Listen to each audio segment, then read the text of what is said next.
ఆఫీస్‌లనో, దుకాన్లల్లనో, కంపెనీలల్లనో వర్కర్ల నడుమ పనికాడ పంచాదులవుడు మస్తు కామన్.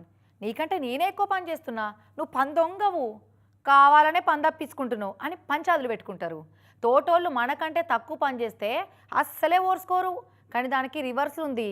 అన్నమయ్య జిల్లా తలకోన సిద్ధేశ్వర స్వామి గుళ్ళే పంచాయత్ చూస్తుంటే ఒకరికంటే ఇంకొకరు ఎక్కువసేపు పనిచేసినందుకు పోటీ పడి కుస్తీ పట్లు పిలక పట్లు పట్టుకుంటురట. ఎందుకు అట్లా మరి?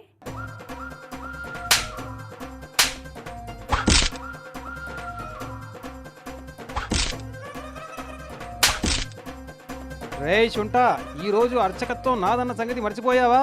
నిన్ను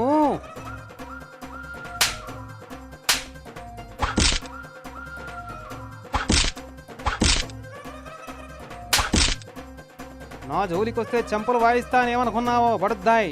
ఇదిగో ఇప్పటికే చాలా ఎక్కువ చేస్తున్నారు మీరు. ఏదో వయసులో పెద్ద ముండావాడివని ఇన్ని రోజులు ఓపిక పట్టా. ఇంకా నా వల్ల కాదు. ఈ రోజు గుడిలో పూజ చేయాల్సింది నేను. ఇలా నా మీద చేయి చేసుకున్నారంటే పెద్దవాడివని చూడకుండా నీ పిలక బీకి చేతిలో పెట్టి నీ అంతు చూస్తా హేమనుకున్నావో.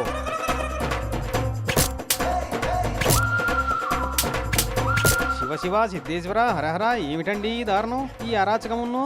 మంత్రాలు వల్ల వేయాల్సిన నోటితో ఆ కారు కూతలేమిటి? హారతి పల్లెం పట్టి అభిషేకం చేయవలసిన ఆ చేతులతో ఈ కుస్తీ పట్లేమిటి? ఏమిటండి ఆ ఇద్దరు ఇలా దెబ్బలాడుతూ ఉంటే చోద్యం చూస్తున్నారటండి.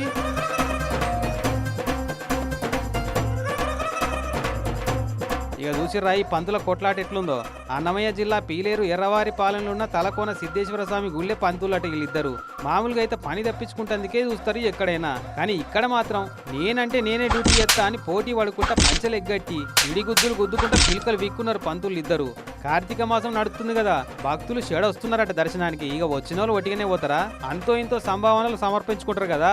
అగో అక్కడ వస్తుందట ఇద్దరు నడుమ తట్టెకాసుల పంచాది. మంది ఎక్కువైతే మజ్జిగ పలచకైనట్టు పంతులు ఎక్కువైతే పంచాదులు ఫైటింగ్లు ఎక్కువడు కామన్ అయిపోయింది ఈ నడుమ గుళ్ళల్లా.